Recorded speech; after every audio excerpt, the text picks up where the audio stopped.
profe.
Listo.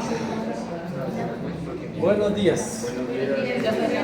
Estaba esperando la llave allá abajo y resulta que la llave estaba aquí.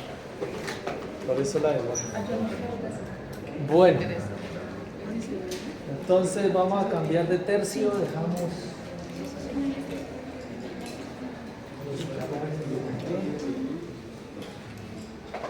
Y vamos a ver la fisiología del músculo. Estriado y liso.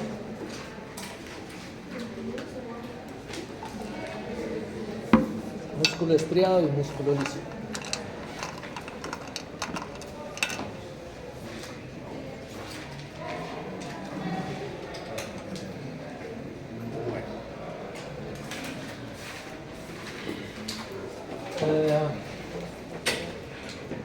Pues aquí hay unas imágenes muy representativas de lo que es la estructura histológica de ese tejido, ¿cierto? El músculo estriado en el lado derecho.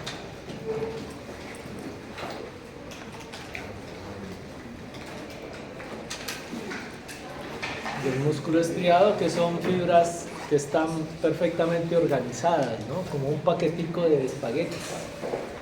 Las fibras están bien ordenaditas, como se ve aquí en esta muesquita, en este ejemplo, ¿cierto?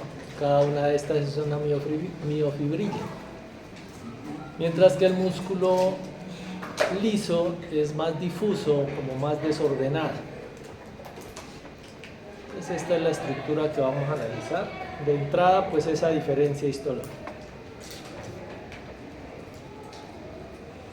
Por acá abajo unas dimensiones, bueno, eso no es importante. La estructura funcional del músculo se conoce como sarcómero, el cual vamos a detallar más adelante. ¿Cierto? Aquí una imagen para que puedan apreciar. Como característica importante del músculo estriado es que forma estas rayitas o estrías. Visto al microscopio, entonces por eso le llamaron músculo estriado, por estas rayitas que se ven aquí. Y también cabe destacar que hay un músculo estriado especializado, que es el músculo estriado cardíaco. ¿Cierto? Los dos son músculos estriados, pero el otro es pues, específico de las fibras del corazón, trabajan distinto con respecto a las del músculo esquelético. Y obviamente pues el músculo liso que trabaja muy distinto.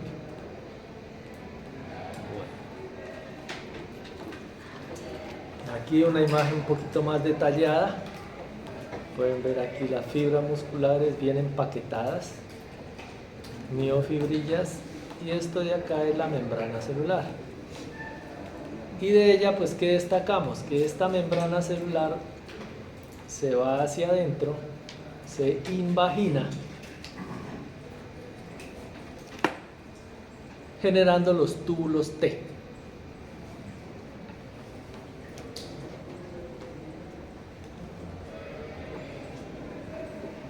Es decir, de alguna manera el líquido extracelular invade la célula, ¿cierto? A través de esos túbulos T vamos a tener líquido extracelular. Se va hacia adentro. Entonces este azulito de aquí es el túbulo T.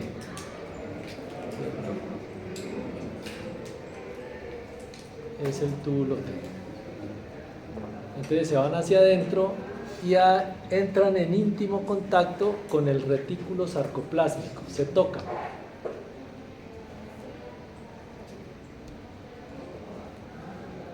Este es el túbulo T y por aquí tenemos un pedacito de retículo sarcoplásmico y el otro pedacito de retículo sarcoplásmico. Por los dos costados pues lo van a tocar y forman una estructura que se llama la tríada.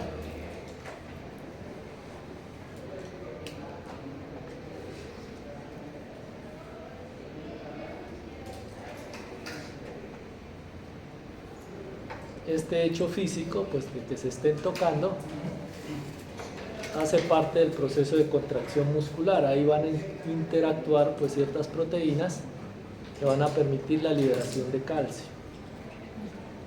Bueno, entonces esta es la tríada.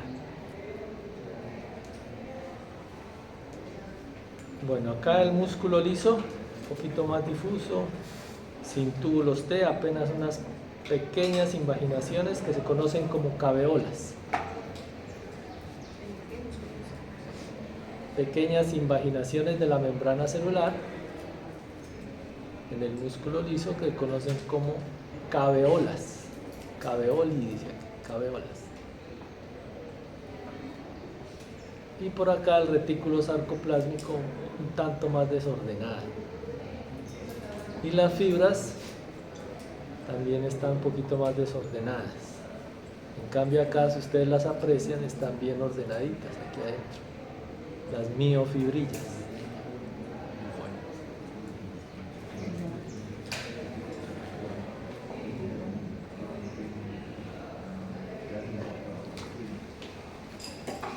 Bueno, empecemos con el músculo estriado. El músculo estriado vamos a encontrar esas estrías, como les digo, y por eso es que se llama estriado, por las estrías que presenta y que se debe a la presencia de unas moléculas fibrilares, unas gruesas y otras más delgadas. Entonces vamos a encontrar unas manchitas generadas por los filamentos gruesos y hay unos filamentos más delgaditos, y ese entrelazamiento entre los filamentos es lo que da esa imagen de estría. Los filamentos gruesos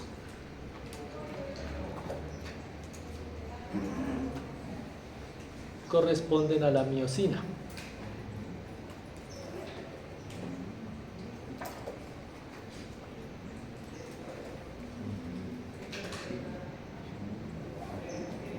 Los filamentos gruesos corresponden a la miosina.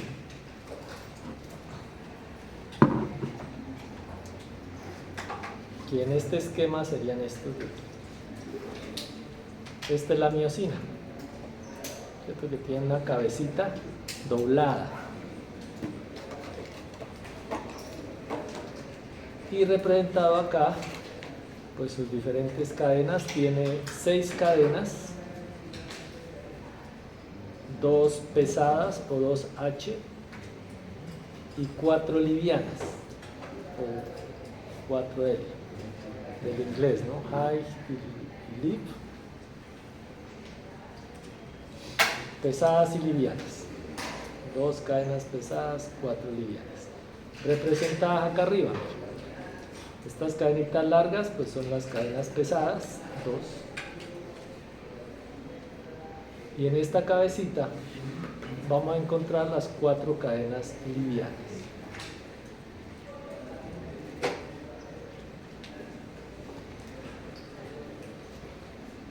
Acá está más resumidita, ¿no?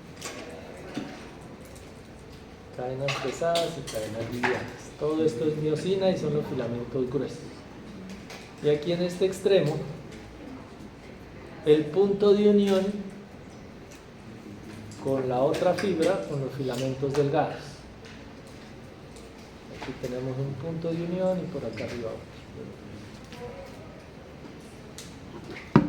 Cabecitas de miosina.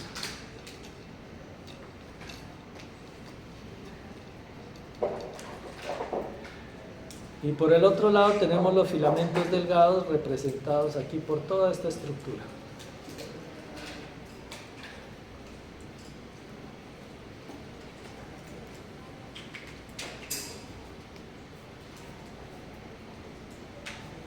Esos filamentos delgados tienen estos tres componentes de la actina, la tropomiosina y el complejo troponina.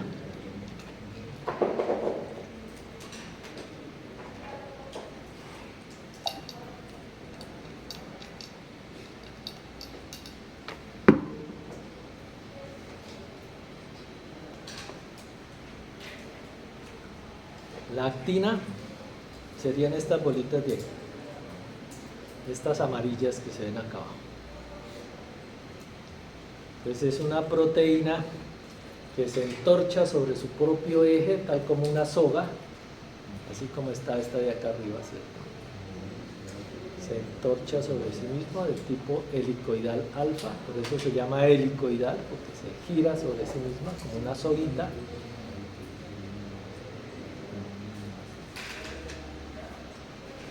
Están las actinas. La tropomiosina también es una proteína helicoidal representada aquí en el muñeco por esta raya azul, o sea, envuelve a la actina.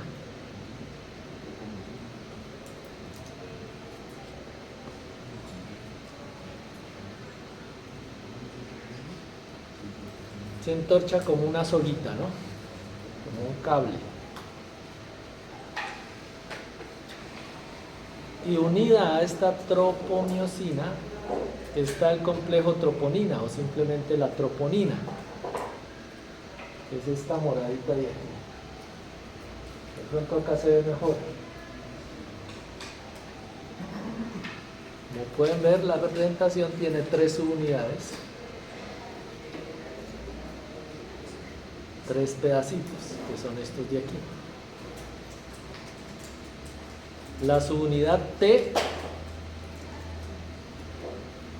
sería esta gordita de aquí,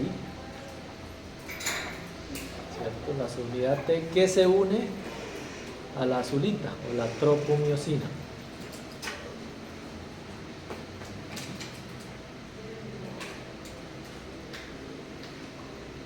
La que le sigue aquí arriba es la subunidad I,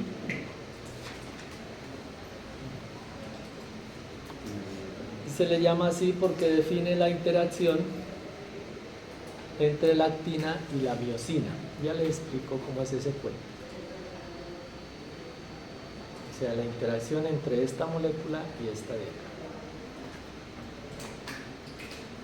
Entonces, si ustedes miran aquí, esta es la subunidad I, ¿verdad? Miren aquí que la subunidad I, aquí está como agachadita, ¿sí la ven? Y aquí está levantada. Aquí está tapando el sitio de unión de la miosina con la actina. Está bloqueando el sitio de unión. Y aquí ya se liberó, se levantó. Por eso es I, porque inhibe el proceso. Y la subunidad del medio, esta que está aquí, es la que une al calcio. Ese calcio del cual hemos venido hablando se une a la troponina C y eso hace que esto se levante, se desbloquee el sitio de unión para que estas dos puedan interactuar. Ese es más o menos el resumen de las estructuras. Les repito, tenemos filamentos gruesos y filamentos delgados. Estos filamentos gruesos son los que van a formar esas líneas oscuras que aparecen en esas estrías.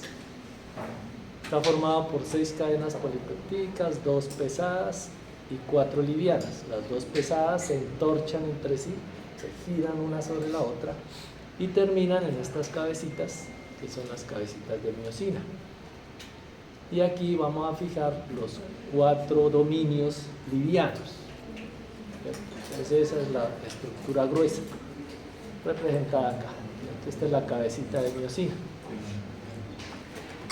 Y la otra estructura son los filamentos delgados, representados aquí por todo esto, que tiene 3 componentes: la actina, que son estos, la tropomiosina, que es esta azulita, que se entorcha sobre la otra, y la que tiene unida al siguiente estructura, que es la troponina. Todo esto es la troponina, o toda esta de acá, que tiene 3 pedacitos, 3 subunidades. La subunidad T unida a la tropomiosina, la subunidad C por el calcio, y la subunidad I porque es el que inhibe la interacción entre la miosina y la actina. ¿Sí?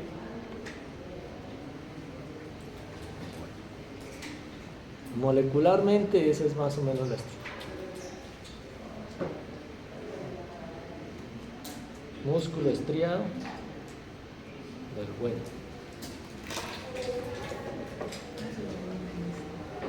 Ajá, eso se ve en histología. Entonces tenemos aquí la unidad estructural, que es el sarcómero, va entre la mitad de las zonas blancas, la mitad de una zona blanca, y esta es la zona oscura. A estas zonas oscuras se les llama banda A, y las bandas claras, las bandas I. Es claro y oscuro. Esto es miosina y este es actina.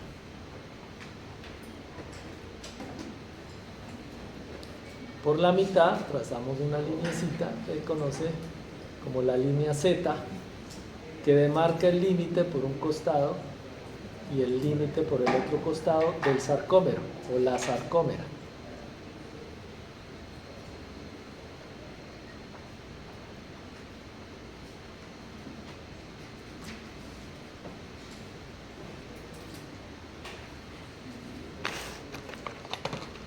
La I es de isótropo.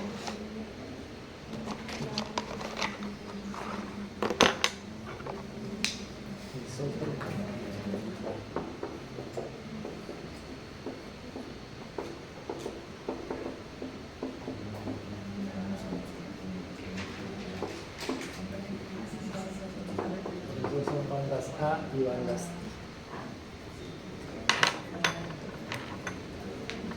Bueno, le pueden poner más nombrecitos, pero bueno, digamos que estas son generalidades. La unidad funcional del músculo, anatómico, o mejor, histológica y funcional, es el sarcómero.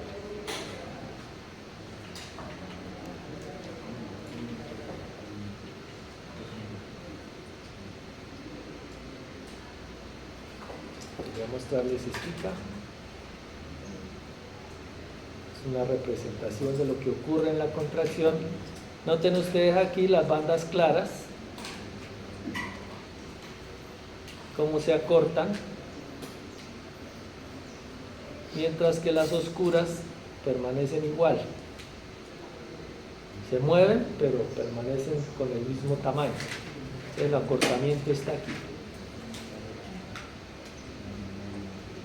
Y estas líneas Z son el punto de anclaje. Línea Z es el punto de anclaje de los extremos del sarcómero.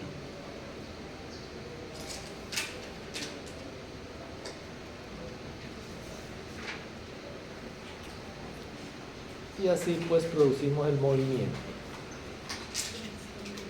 Me devuelvo.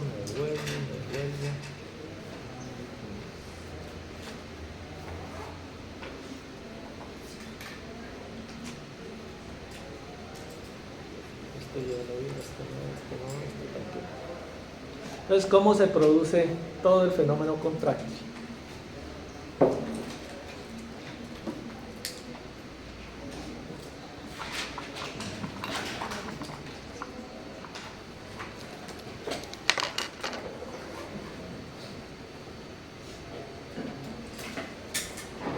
Pues todo arranca con la generación de un potencial de acción que viaja a lo largo de toda la membrana.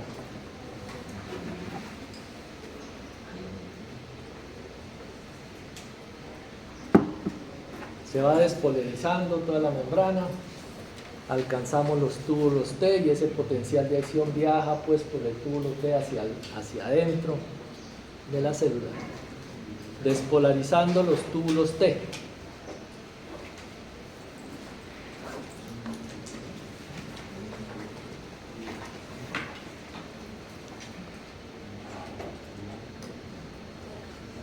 Al despolarizar los túbulos T se abren canales de calcio.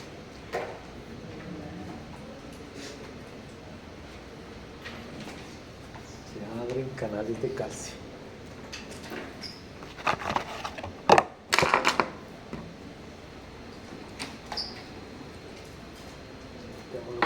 Más o menos.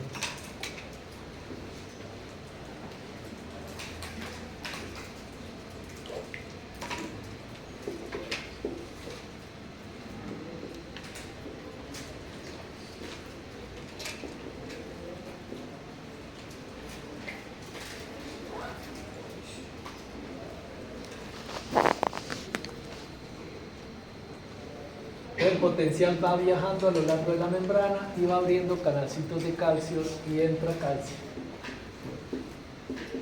Va entrando calcio a través de los tubos. Entonces resulta que ese calcio que entra inicialmente es muy poquito.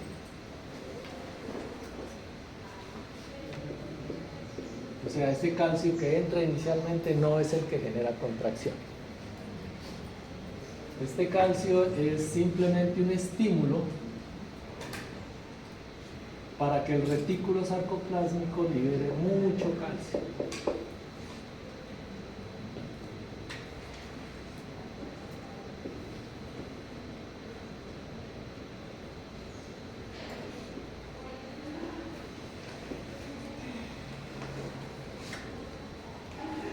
Mucho calcio.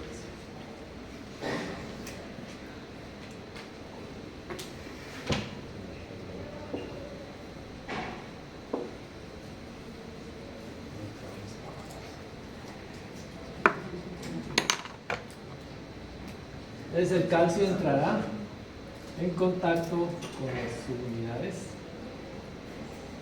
¿Qué dice el tipo a seguir el orden? Cambio conformacional de la troponina C. De la troponina C. Entonces tan pronto el calcio se une a la troponina se levanta y desbloquea los sitios de unión entre la miosina y la actina. Vemos que esta es la miosina y aquí están las tres subunidades.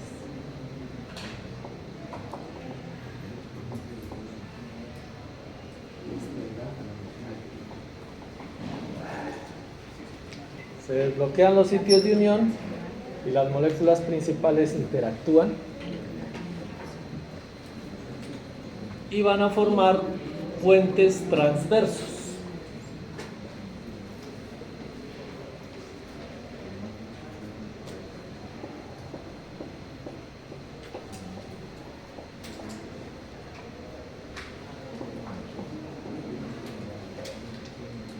Esta es la actina, perdón, esta es la miosina y esta es la actina.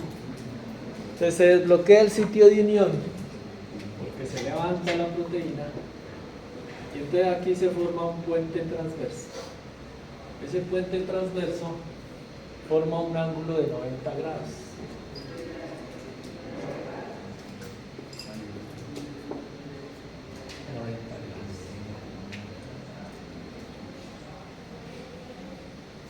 La unión entre las dos proteínas activa una enzima que es la tepeasa adenosina.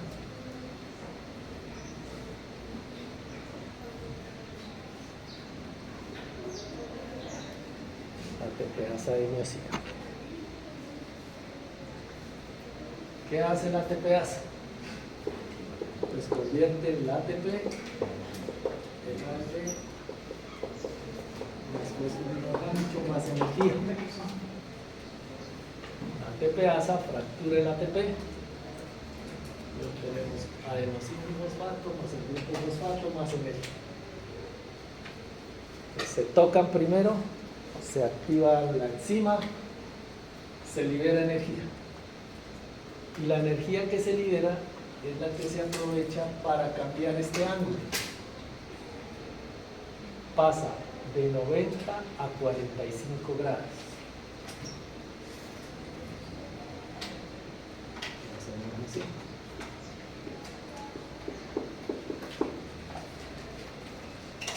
Está en un ángulo de 90, están unidas las dos proteínas y pasa a 45.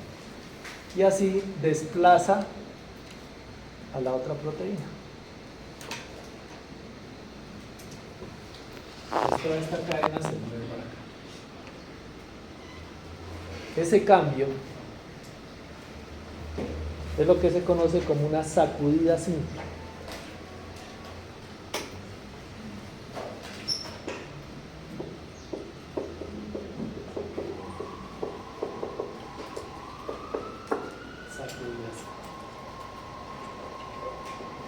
Ahí lo pueden apreciar. Primero se unen y ese desplazamiento, el cambio de ángulo, va corriendo de esta molécula a la actina, produciendo pues la contracción. Listo. Entonces se produce la contracción, voy a pintarla por acá otra vez.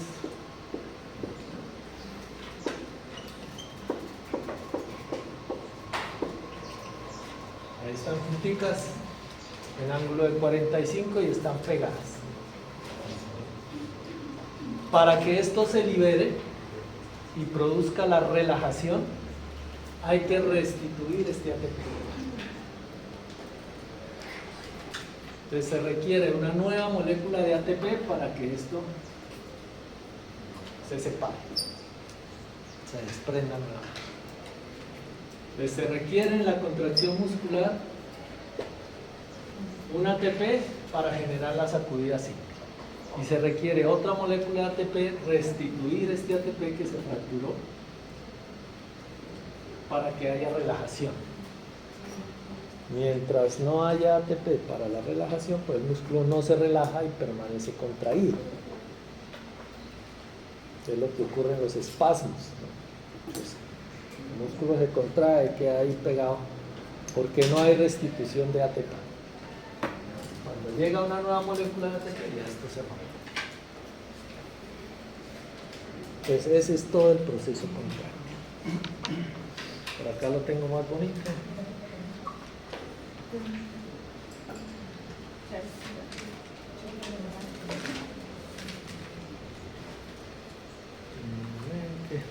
Aquí está.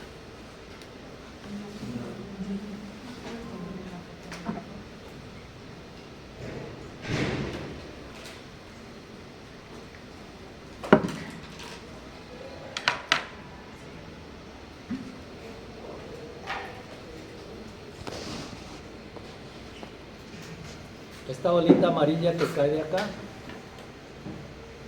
es el calcio. Hay un calcio que cae por ahí, es como muy rápida, pero poniéndole fe, como que uno alcanza a ver el calcio que se une a la troponina C. El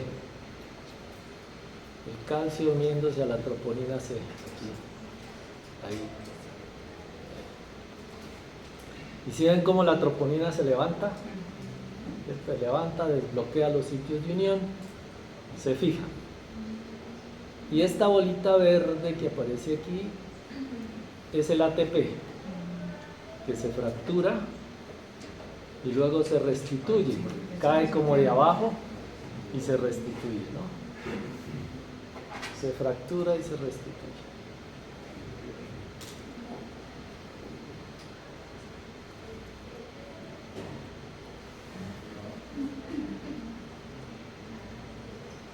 Y ahí puede llevarse uno hipnotizado todo el día.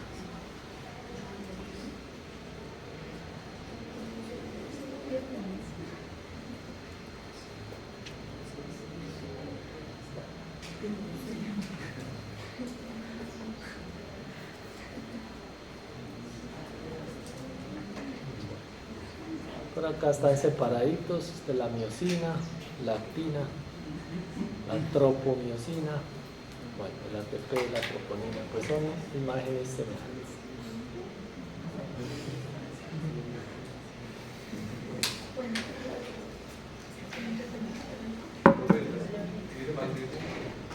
¿Y el magnesio?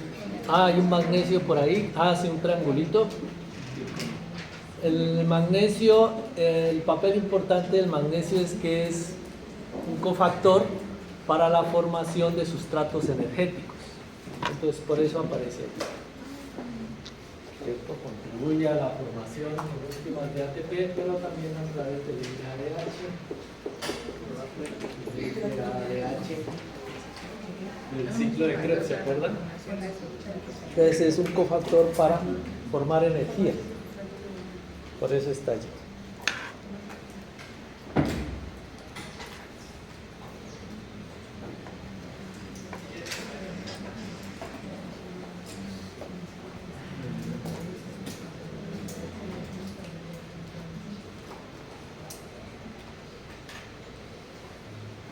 Entonces es importante recordar que se necesita ATP para la sacudida simple, una molécula, y otro ATP para la relajación muscular. Si no hay ATP, si no hay suficiente sustrato, pues no hay relajación.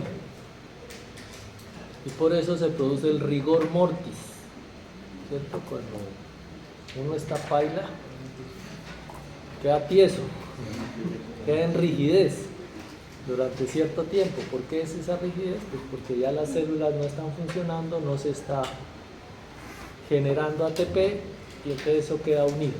Ya con el pasar de las horas, pues eso se va desprendiendo y se va descomponiendo. Profe, ¿y es un nuevo ATP o es una reacción inversa? Nuevo ATP. El ATP siempre está restituyendo a través de diferentes mecanismos, ¿no? El ATP se restituye cada nada.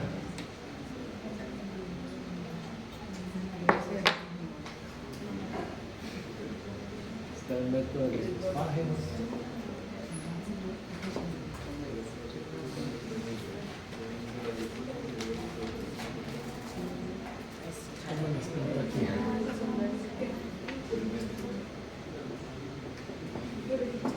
A través de la fosfocreatina, que carga un grupo fosfato, le entrega el grupo fosfato al ADP y forma el ATP. ¿Cierto? Ese es uno de los mecanismos moleculares de obtención de ATP rápido, el de la fosfocreatina, ¿no? La fosfocreatina es un sustrato energético que está dentro de la célula, por ahí en el citoplasma, carga un grupo fosfato y en la medida en que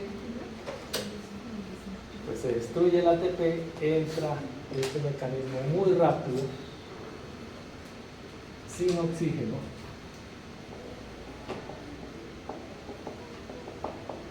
anaeróbico, a restituir el ATP, digamos que es el mecanismo más rápido de obtención de ATP. Si ustedes ven las carreras de 100 metros, duran 10 segundos. O sea, ahí no hay tiempo para que el oxígeno llegue a la célula y que se produzca el ciclo de Krebs y se obtenga energía. Entonces, ¿a qué le echamos mano en esas pruebas de 100 metros? Al metabolismo de los fosfágenos. 10 segundos, rapidito. Obtenemos energía. Lo mismo en el levantamiento de pesas. Si han visto los macancanes levantando 200 kilos, lo hacen en 2-3 segundos. No hay tiempo de que llegue oxígeno, nada. Echamos mano a esta reserva. También tenemos reservas de ATP. ¿De dónde más obtenemos energía? De la glucólisis. Cogemos el azúcar en el citoplasma y obtenemos ATP por la glucólisis anaeróbica. Pero también tenemos glucólisis aeróbica. Ya estaba así.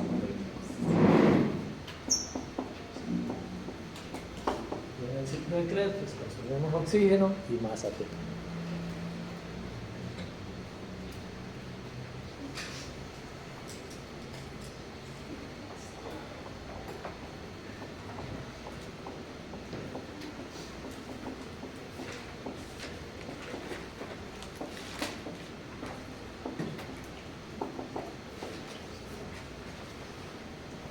Y la fosforilación oxidativa, otro mecanismo para obtener energía, que se produce en la mitocondria, ¿no? Y aquí sí producimos hartos ATPs. A partir de la glucosa, 30 y piola.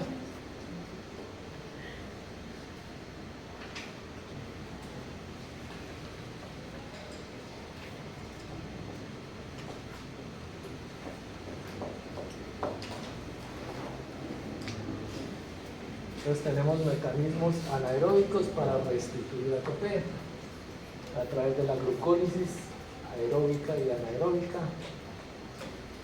y en la mitocondria pues la fosforilación oxidativa a partir de sustratos glucosa a ácidos grasos o ácidos grasos. Ahora les hago un resumen. Ácidos grasos y más ATP.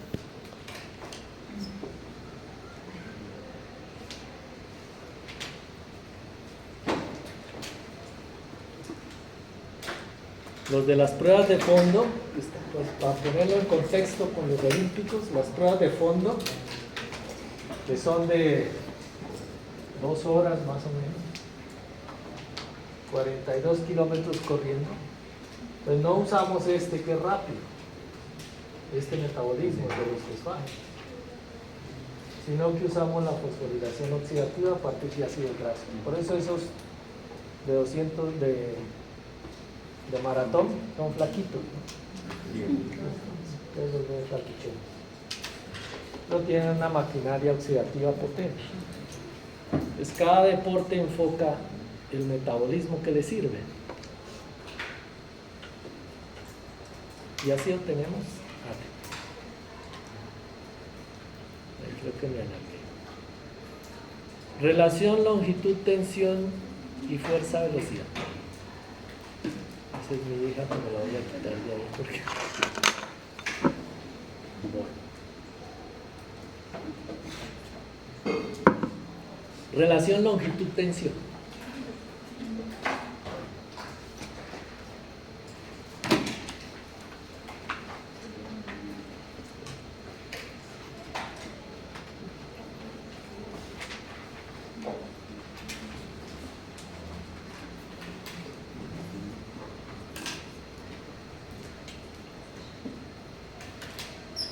Relación longitud-tensión.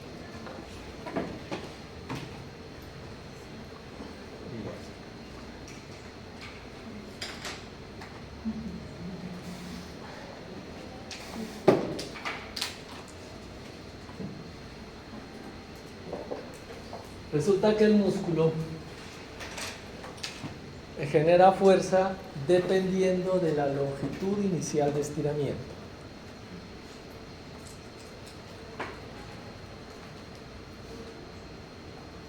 Genera fuerza dependiendo de la longitud inicial de estiramiento. Y genera 3 tipos de tensión o fuerza.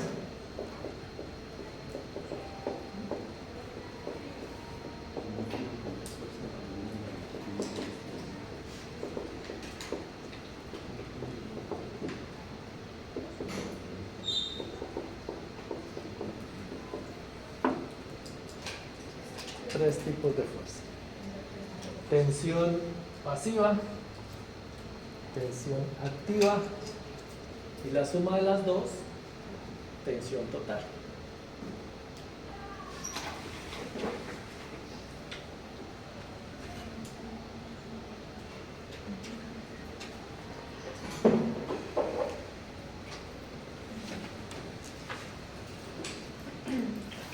La tensión pasiva es la fuerza que se genera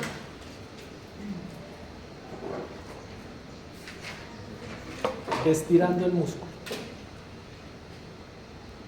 con el simple hecho de estirar el músculo.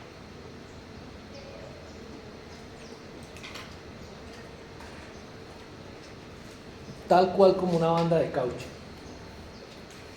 Usted le estira un poquito, genera fuerza. Estira otro poquito, más fuerza. Estira otro poquito, más fuerza. Eso es lo que conocemos como tensión pasiva. Quienes generaron estos conceptos fueron Frank y Starling, y se conoce como la ley de Starling. La ley de Starling, eso que les acabo de mencionar, que la energía de contracción depende de la longitud inicial de estiramiento, es lo que se conoce como la ley de Starling. Entonces, ¿cómo llegaron ellos a esa conclusión? Ustedes tienen allá una tira de músculo que está fija aquí a un soporte fijo, a una estructura fija. Del otro lado está atado a una palanca. Una palanca. En la mitad un relojito, que es un instrumento para medir la fuerza.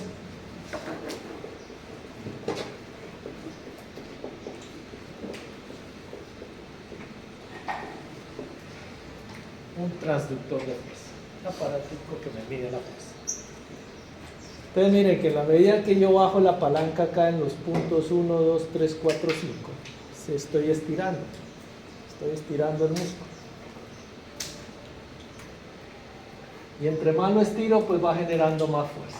Entonces si yo correlaciono la longitud inicial del estiramiento y la tensión o fuerza que se genera, pues en el punto 1 genero poquita tensión, cuando estiro hasta el punto 2, un poquito más, cuando estiro hasta el punto 3.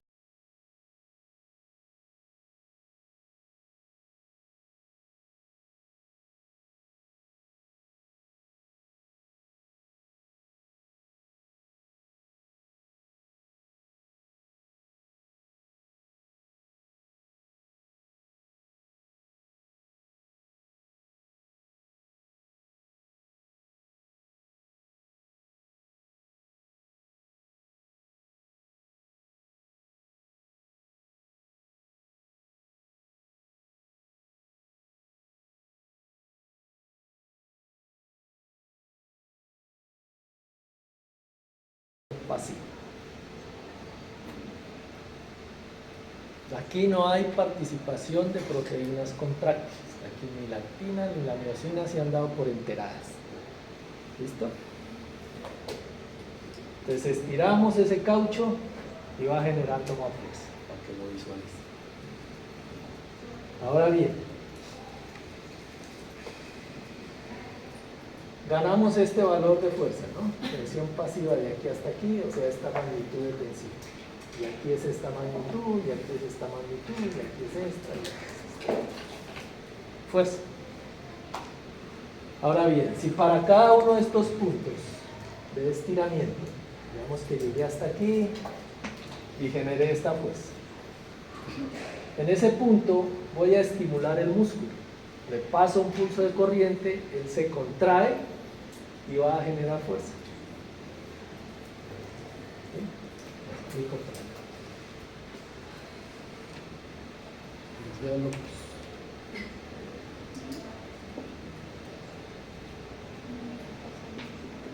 Estiro hasta el punto 1, entonces gano una fuerza o tensión. Vamos de tensión. Estiro hasta el punto 2 y gano un poquito más de fuerza, y así sucesivamente.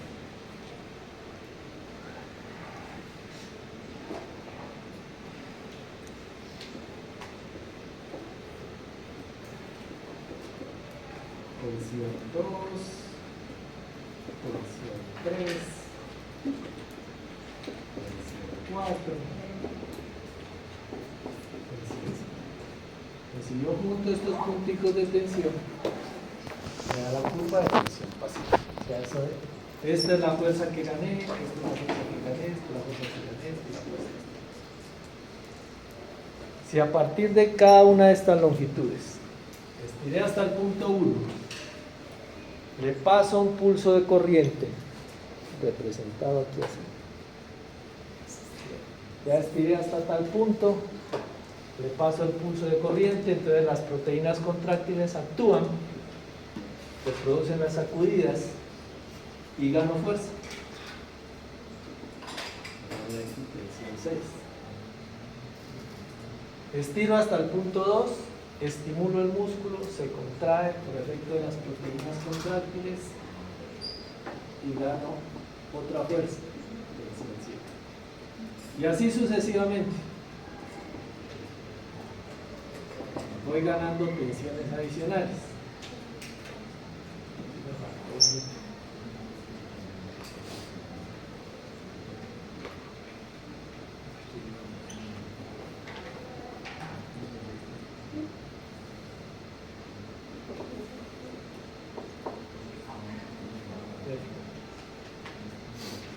Estiro hasta el punto 3, estimulo el músculo, aquí la miosina trabajando, gano más fuerza y llego hasta aquí. Estiro hasta el punto 4, me gané esta fuerza, paso un pulso de corriente, el músculo se contrae y genera esta fuerza. Entonces, si yo junto todos estos puntos,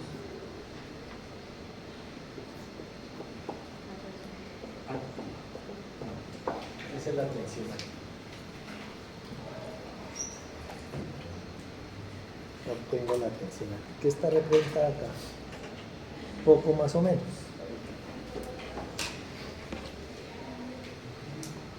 O sea que sería siempre a partir de una pasiva. Sí, siempre a partir de la pasiva. Bueno, puede ser que no. Puede ser que no haya tensión pasiva. Puede ser que la curva de tensión pasiva no se genera sino hasta a partir de cierta longitud empieza a generarse. Ahora les muestro más adelante. Pero primero entendamos el concepto.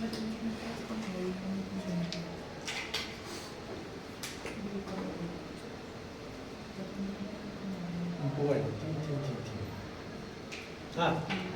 entonces sí pueden notar, esta va aumentando y qué tal.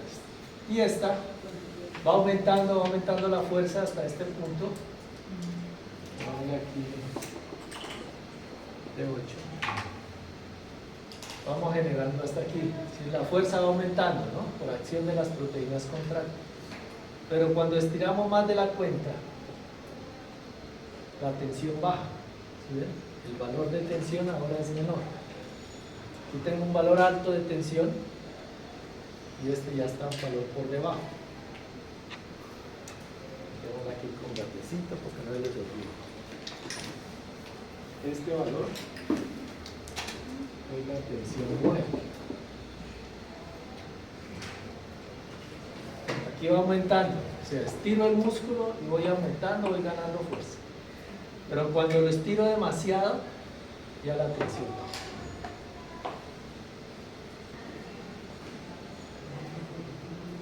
Sí, veo caras de locos. Sí. Se rompe la vida.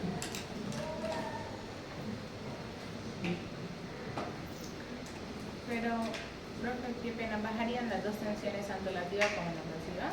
No, esta queda inválida. Pasiva, solo La la que activa. bajó fue este aporte.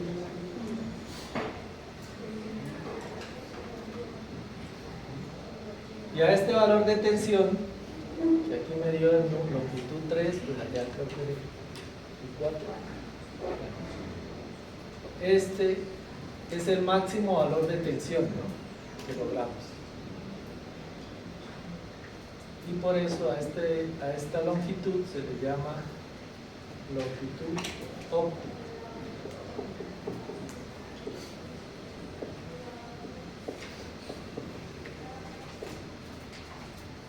Longitud óptima.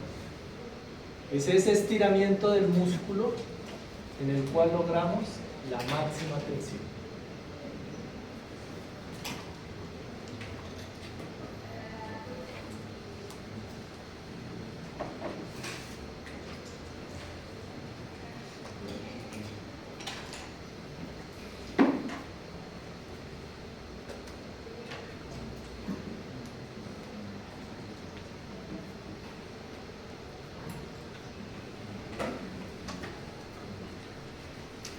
Ese es el experimento de Frank y de Stan.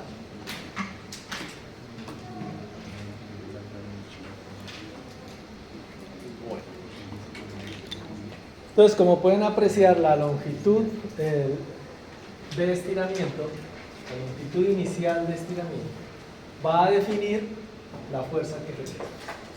Hasta cierto punto va aumentando la fuerza el aporte de la tensión activa va aumentando, pero si estiramos demasiado el músculo, la fuerza baja. Moraleja, la fuerza que genera el músculo depende de cuánto lo estiremos.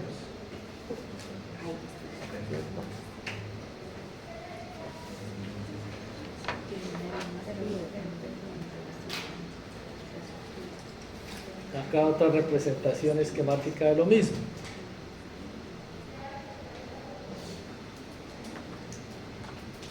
Tensión o fuerza, longitud de estiramiento.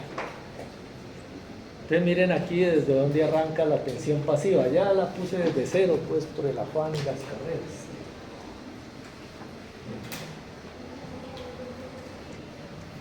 Pero miren aquí que la tensión pasiva arranca después de cierta longitud, ¿no? O sea, el caucho empieza a funcionar después de cierta longitud. Esta sería una representación. Esta es muy gruesa, pues muy burda. De la tensión pasiva. Este es el aporte de tensión activa. La azulita. Y la tensión total, que es la suma de las dos.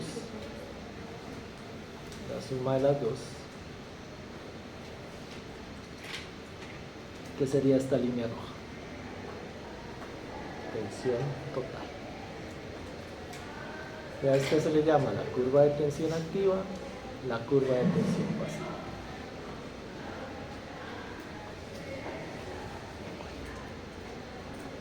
Entonces, cuando van a los gimnasios, los que van, pues, o los que vamos,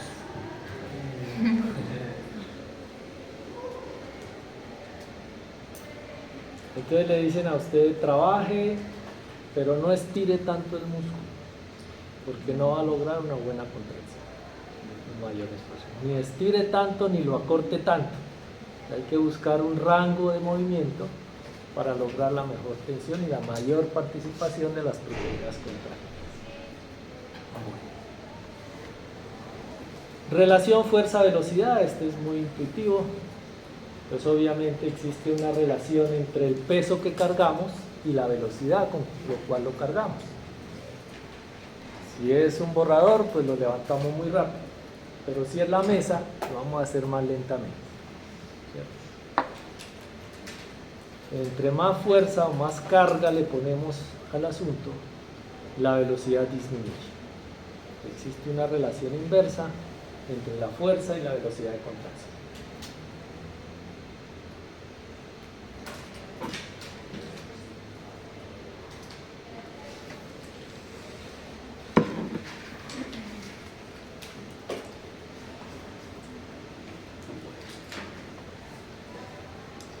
Otro concepto importante es el tétanos. El tétanos se define como una contracción sostenida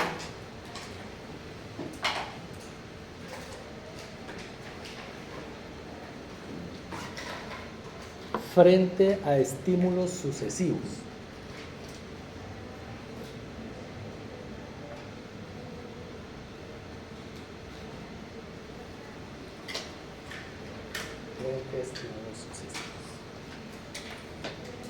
Entonces aquí hay varios ejemplos del proceso. Bueno, realmente dos.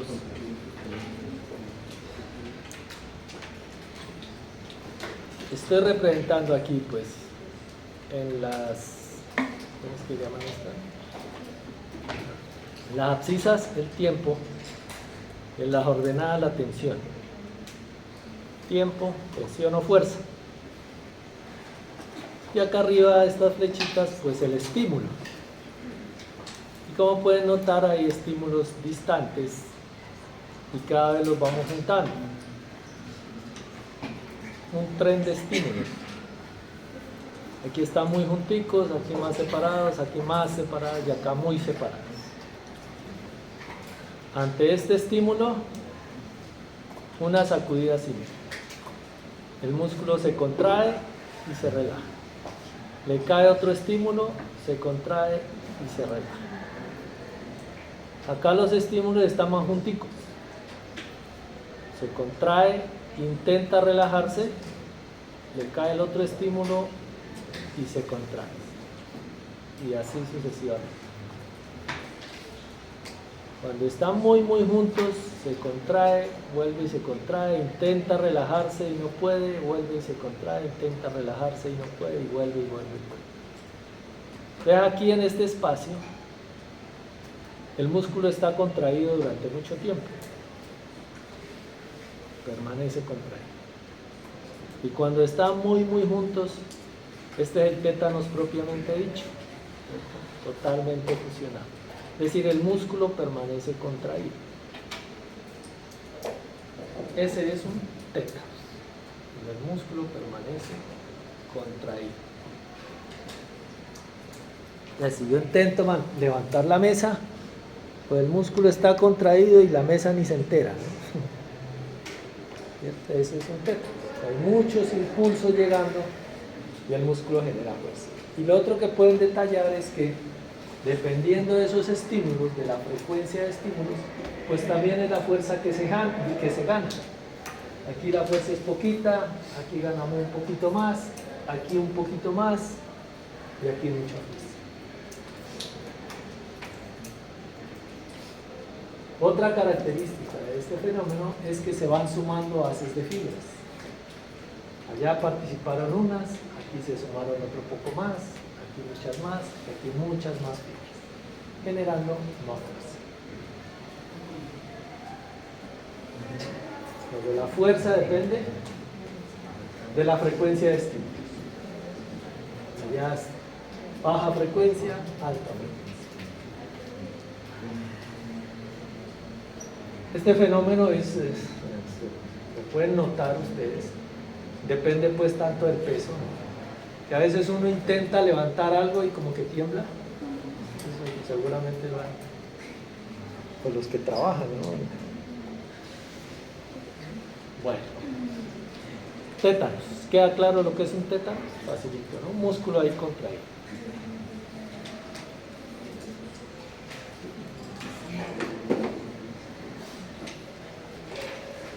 Algunos aspectos sobre la contracción del músculo liso.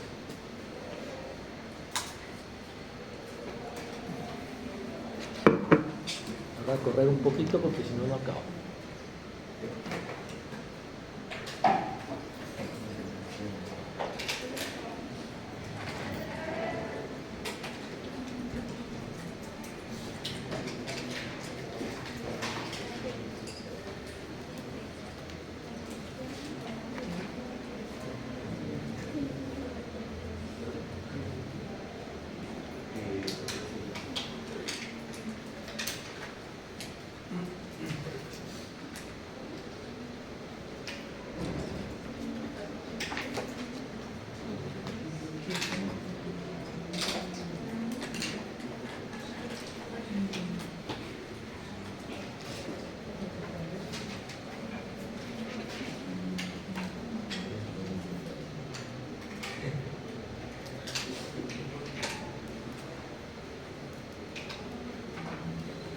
Bueno,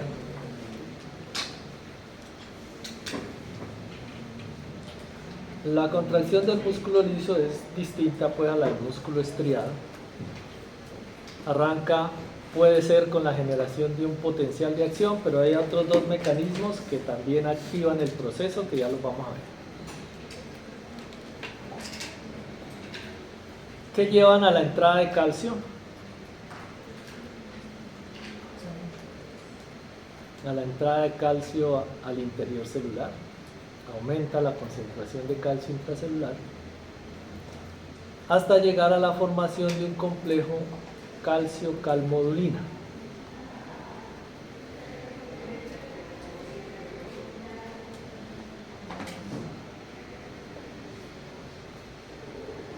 Pues entrada de calcio a la célula, al citosol.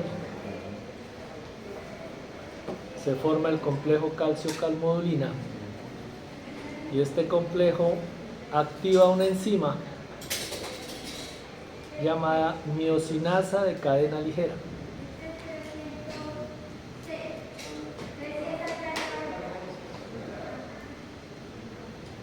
que lo que hace es fosforilar la miosina.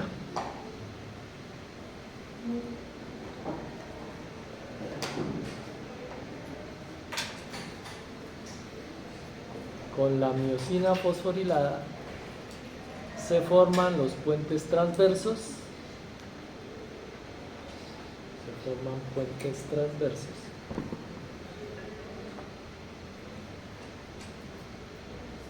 Que van a generar tensión fácil, es decir, contracciones rápidas.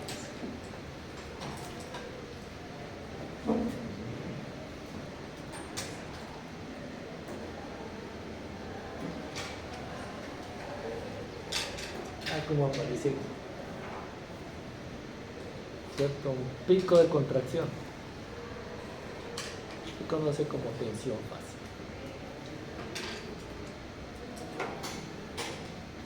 ¿cierto? Cuando los niveles de calcio empiezan a disminuir, se defosforila la miosina por acción de esta fosfatasa de cadena ligera, que rompe el enlace. Y así, miren, aquí tenemos actina miosina sin grupo fosfato. Acá tenemos actina miosina con grupo fosfato. Esta fosfatasa defosforila la miosina y se van a formar en esa situación, en esa condición, puentes en cerrojo.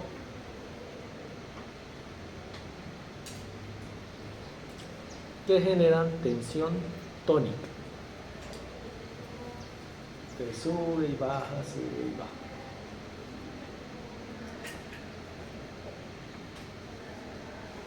Son de más larga duración.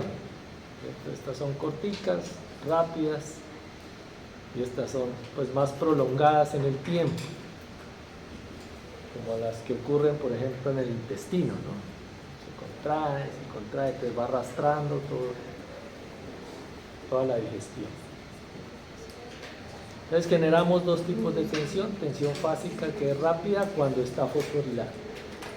Cuando no está fosforilado vamos a generar tensión tónica, ¿cierto? Que son las contracciones, por ejemplo las del útero, ¿cierto?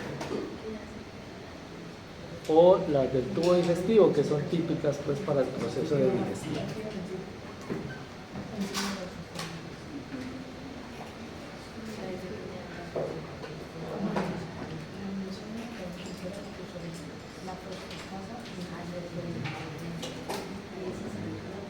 La miosinasa fosforila a la miosina y esta fosfatasa corta el enlace.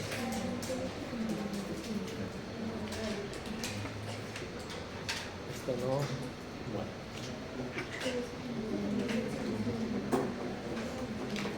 Entonces les decía que el tipo de contracción se puede generar por la presencia de un potencial de acción, ¿no? Como vimos anteriormente, quien motivaba el proceso era un potencial de acción.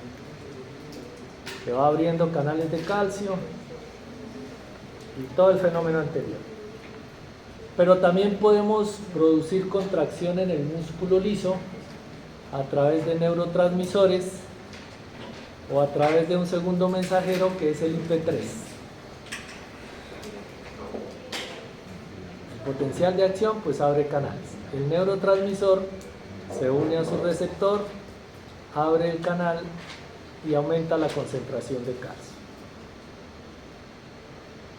O a través de la proteína G, en ese proceso que vimos en términos generales, llega el neurotransmisor, se une a su receptor, se activa la proteína G, y la proteína G en este caso va a liberar fosfolípidos de membrana por acción de la fosfolipasa C,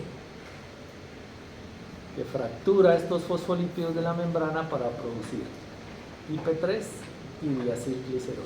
El que nos interesa en el caso es el IP3 o inositol trifosfato.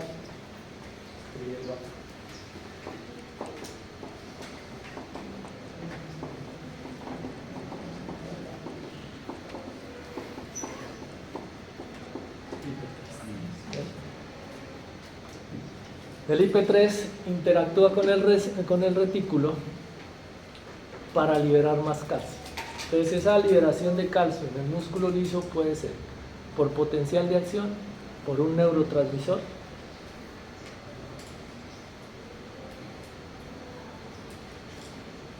o a través del IP3 para liberar más calcio y producir todos los fenómenos que vimos antes. Profe, el IP3 lo activa el ¿Quién activa el IP3? La fosfolipasa C fractura estos fosfolípidos de membrana para producir IP3. ¿Mm?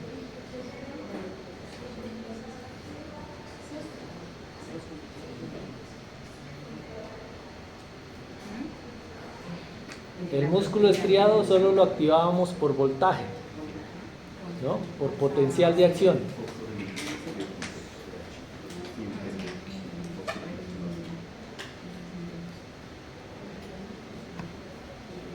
En el caso del músculo liso tenemos dos posibilidades más, por ligando o neurotransmisor o a través del IP3.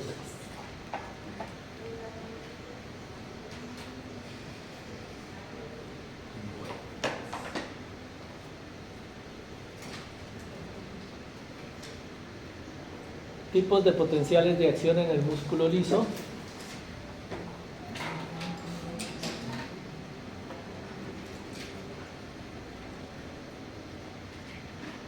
En el músculo estriado, pues este era el típico, ¿no? Que es una espiga, sube y baja, es muy rápido. También los tenemos acá en el músculo liso, pero tenemos otros distintos. Este que tiene una meseta aquí, que es un potencial de acción en meseta y es un poquito más largo. Miren aquí 200 milisegundos. Este sí era muy cortico. Y el que genera esas ondas lentas, que es este así mucho más largo, miren el tiempo, 10 segundos. Acá hablábamos de milisegundos, acá son segundos. Que produce esas ondas típicas de contracción del músculo liso.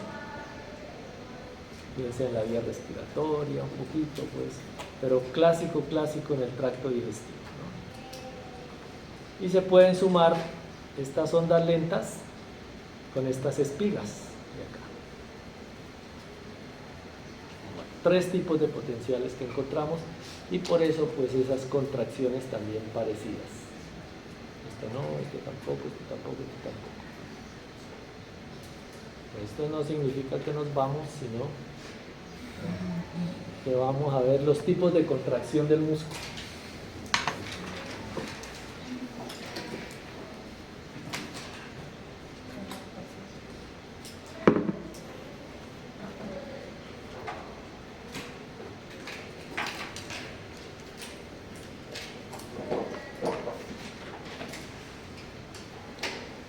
Las contracciones son o isométricas o isotónicas.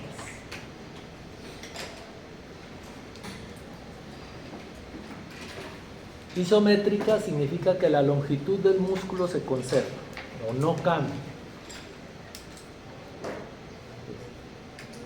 Isométrica.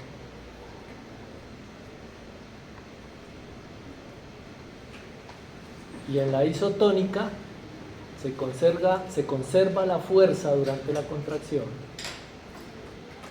se conserva la tensión, pero hay acortamiento del músculo.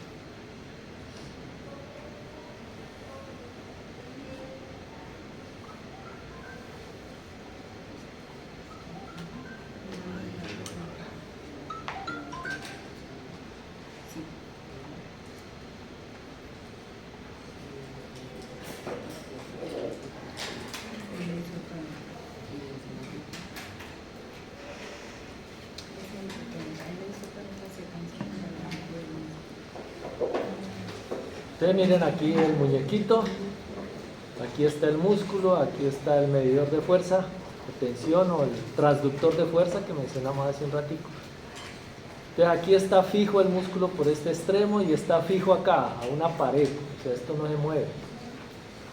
¿Sí? Sin embargo, si usted lo estimula, el músculo se contrae, pero no hay acortamiento. Está generando fuerza, no hay acortamiento. Cuando usted levanta un peso exagerado que no puede levantar, el músculo genera fuerza, pero no genera trabajo. Listo. Y una contracción isotónica, miren que este extremo está libre, este extremo está fijo. Lo estimulamos y él se contrae y levantamos este peso. Disculpen. ¿Cielo?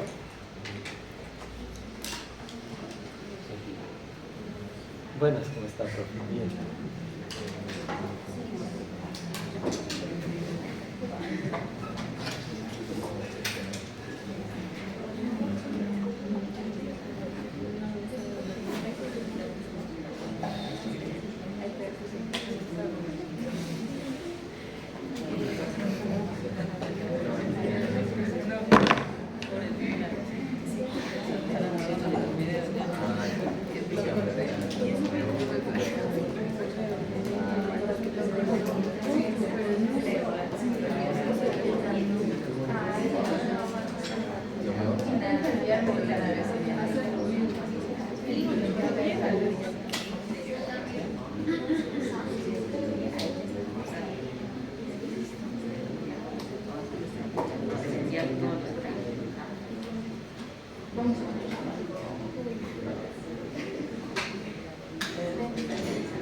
Bueno, con ese descanso.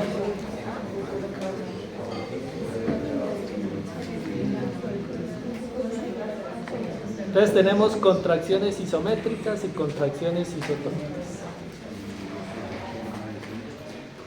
Esta es viejita, esta diapositiva, pero esta es una crack.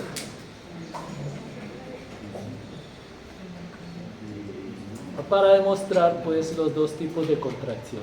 Imagínense ustedes la tensión que se está generando aquí en los músculos de la espalda en ese momento preciso.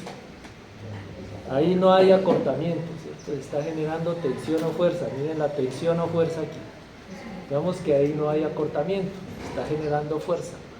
Para luego pues la explosividad y liberar toda esa fuerza. En cambio aquí durante la carrera hay acortamiento, el músculo se contrae, se relaja, se contrae, se relaja. Contracciones isométricas e isotónicas. Y esto para deleitar pues, a los amigos. Es la misma Elena Isinbayeva. Bueno. Ya casi para redondear los tipos de fibras musculares, pero ahora que estamos en olímpicos, ¿cómo los va a mandar así?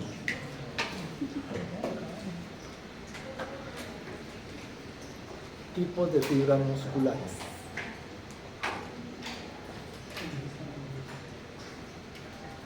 Tenemos fibras lentas y fibras rápidas.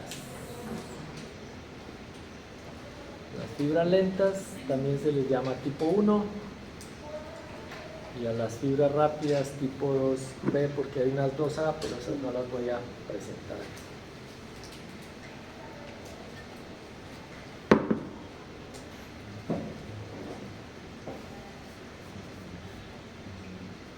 Las fibras lentas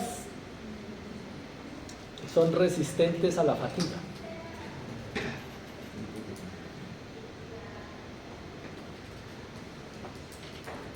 O sea, los maratonistas tienen abundancia de esas fibras.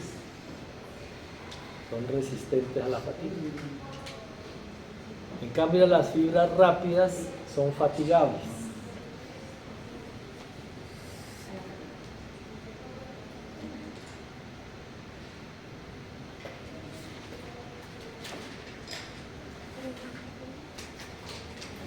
Las fibras lentas pues son rojitas porque tienen mioglobina para almacenar oxígeno ahí, mioglobina. Y las fibras rápidas son blancas porque tienen poca mioglobina.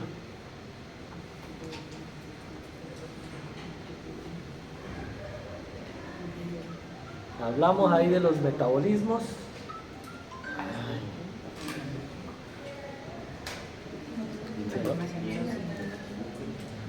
Bien, Guillermo, disculpame, estoy en clase y yo le llamo cuando termine. ¿Sí? Listo, gracias.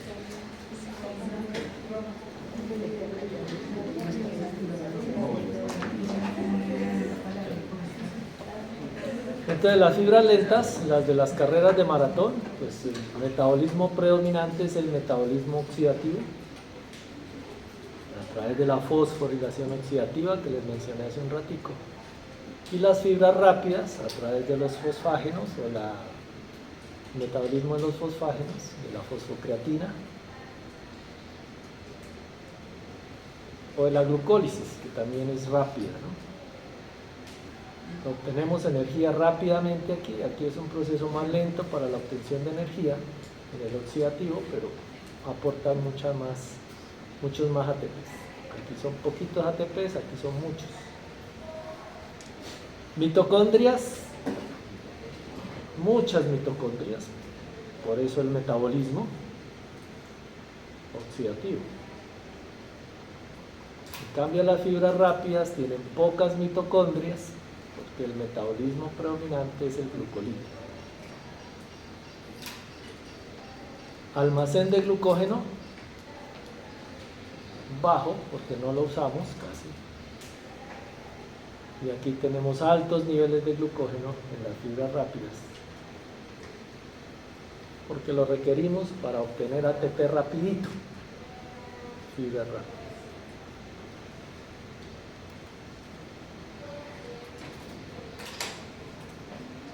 Fibras lentas, fibras rápidas.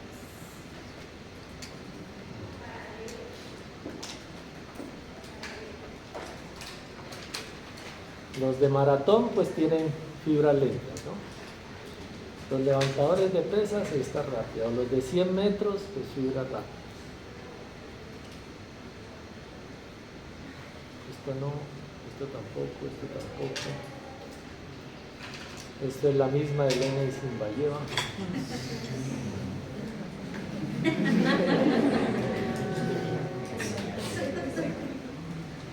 Y un resumen del sistema nervioso autónomo. Un resumen ya para redondear y dejarlos descansar.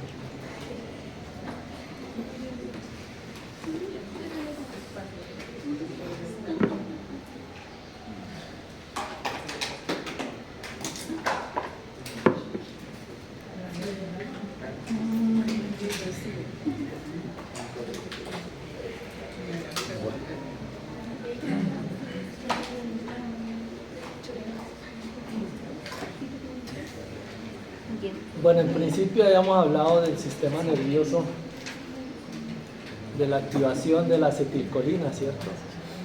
Y decíamos que esta era la que nos ponía en movimiento, que hace parte de este sistema nervioso somático. Entonces parten neuronas de la médula espinal hacia el músculo. músculo esquelético. Y lo que liberamos es acetilcolina.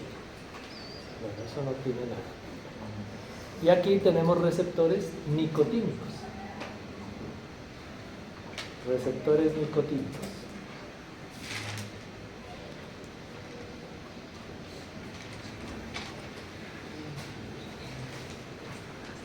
Y por acá un super resumen del sistema nervioso autónomo.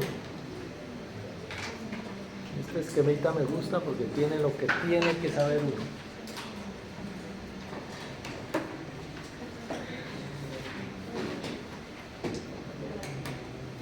El sistema nervioso pues tiene dos vías, ¿no? El simpático y el parasimpático. El simpático o adrenérgico y el parasimpático o colinérgico.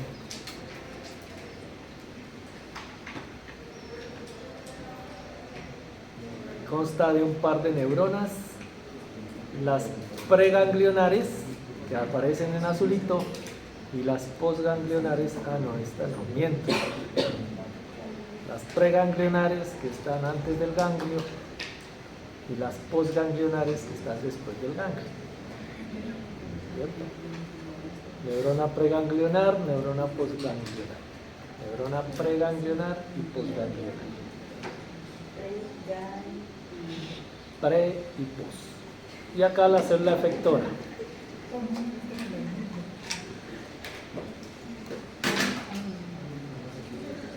En los ganglios, para los dos casos, se libera acetilcolina, que ya la mencionamos, y en el ganglio va a interactuar con receptores nicotínicos. Se libera acetilcolina, receptor nicotínico, tanto para el sistema simpático como para el parasimpático. La diferencia en dónde radica, en el neurotransmisor que llega al efector, a las células efectoras o células diana. Entonces el simpático, la terminación nerviosa libera noradrenalina, y para el caso del parasimpático se libera acetilcolina. La noradrenalina va a interactuar con receptores alfa 1, alfa 2, beta 1 y beta 2. Bueno, y hay otras subcosas, pero lo importante es receptores alfa y beta. Y esta acetilcolina va a actuar con receptores muscarínicos M1, M2, M3, M4. Ahí está el sistema nervioso autónomo que les quebró el coco allá en anatomía. Resumidito y completo. Pues ya ustedes saben más de neuroanatomía que yo. Pues aquí está representado el sistema simpático con los ganglios paravertebrales aquí, y los órganos efectores. Neurona preganglionar corta, la postganglionar es larga. Y acá el simpático, el parasimpático, el sistema parasimpático, con la preganglionar larga y la postganglionar cortica. ¿No? Es como la gran característica. Ahí está. Porque todavía no nos vemos en el parcialito. Listo, hijos, gracias. Falta asignarles el tema, pero es que los grupos ya quedaron conformados. ¿Quién faltaba del grupo?